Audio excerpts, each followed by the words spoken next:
I'm Soledad O'Brien. Welcome to Matter of Fact. The number of Americans worried about the effects of climate change has reached an all-time high. 73% of Americans believe global warming is happening. That's a 10% increase since 2015.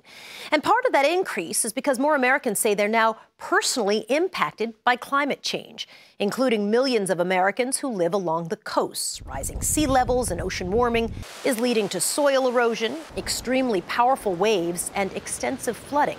Look at this image of Charleston, South Carolina. It's from NOAA, the National Oceanic and Atmospheric Administration, and it shows how just a moderate 1.6-foot increase in sea level would send floodwaters, what you see in light blue, deeper into the city.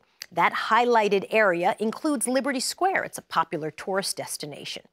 So we've decided to focus a lot on climate change this year. This week, we talked to Dr. Ayana Johnson, a marine biologist and founder and CEO of Ocean Collective, which is helping find solutions for coastal communities. It's so nice to have you. Thanks for having me. Explain to me the ways in which the ocean fits into the overarching issue of climate change. I'm glad you asked, because I think a lot of times people don't understand the ocean is a really important part of the climate system. And the ocean has actually already absorbed 90% of the excess heat that's been trapped by all the greenhouse gases that we've emitted. And it's absorbed 40% of the excess carbon, which has led to ocean acidification. We've actually changed the chemistry of the entire ocean because we're asking it to absorb all this carbon. What's wrong with ocean acidification? It makes it a lot harder for animals to grow shells. So when we're thinking about coral reefs or oysters, it even changes the pH of the water in a way that fish sometimes forget to run away from predators. They just get super lax. It has all of these interesting effects. Why do you think we fail to have these really difficult rebuilding conversations? I mean, I guess some of the time, having spent a lot of time in New Orleans and obviously covering disaster there, it feels to me that people don't necessarily trust that moving people out of their coastal communities is actually going to help them, right? They feel like policy is not on their side. How do you create a system where people want to have those tough policy conversations when historically there's not really been a good track record of policies that protect people who don't have a lot of money? Ocean conservation, dealing with climate change, these are all very deeply justice issues. If we think about who is impacted first and hardest by sea level rise, by pollution, by the loss of local food security, by storms, it's absolutely communities of color and poor communities along our coastlines who have all these experiences, as you mentioned, with getting screwed over in the past. Why should they trust that a new solution would actually have their best interests at heart? And so I think there are so many examples of how it's gone wrong.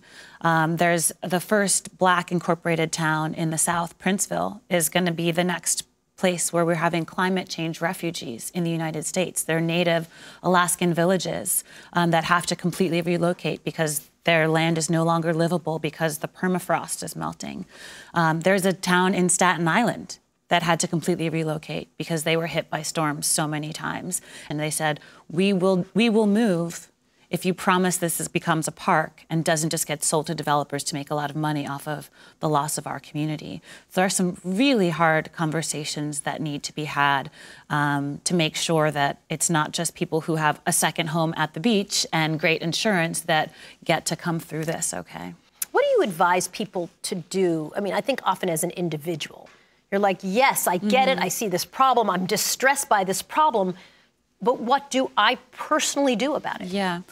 Well, the good news is the ocean is really resilient, right? If we give it a break, if we establish marine protected areas, if we put fisheries management in place, the fisheries do actually come back. There are ways to reduce the impacts of ocean acidification locally. So there's a lot we can do as individuals as well as those sort of broader policy issues that I'm mentioning. And it comes down to your carbon footprint. And it comes down to what we eat, and it comes down to how much single-use plastic we're consuming, because everything is connected. Agriculture on land, leads to pollution on the sea if it's not done well. Dr. Ayanna Elizabeth Johnson, thank you so much for kicking off our conversation about climate change. Appreciate it. My pleasure.